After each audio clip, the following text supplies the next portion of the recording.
Cinema প্রেমীদের কাছে Avatar মানেই এক অন্য গ্রহের বিস্ময়, এক অনন্য দৃশ্যকাব্য।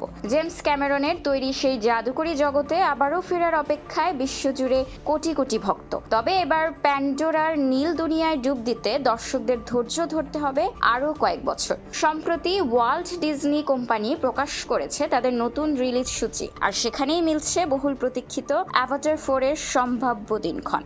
কেন এই ফ্র্যাঞ্চাইজি নিয়ে এত উন্মাদনা? এই সিরিজের প্রতিটি সিনেমাই বক্স অফিসে সুনামি তুলেছে। সবশেষ মুক্তি পাওয়া তৃতীয় কিস্তি অ্যাভাটার ফায়ার অ্যান্ড অ্যাশ 2025 সালে মুক্তির পরপরই $1 বিলিয়ন আয়ের মাইলফলক স্পর্শ করে। কেবল ব্যবসায়ী নয়, গোল্ডেন গ্লোব অ্যাওয়ার্ডসে cinematic and box office achievement বিভাগে মনোনয়ন পেয়ে এর শৈল্পিক মানও জানান দিয়েছে সিনেমাটি। এছাড়া অত্যাধুনিক ভিজুয়াল ইফেক্ট, জটিল আন্ডার ওয়াটার শুটিং আর গল্পের বিশাল বিস্তৃতির কারণে প্রতিটি কিস্তি তৈরি করতে দীর্ঘ সময় নেন জেমস ক্যামেরন।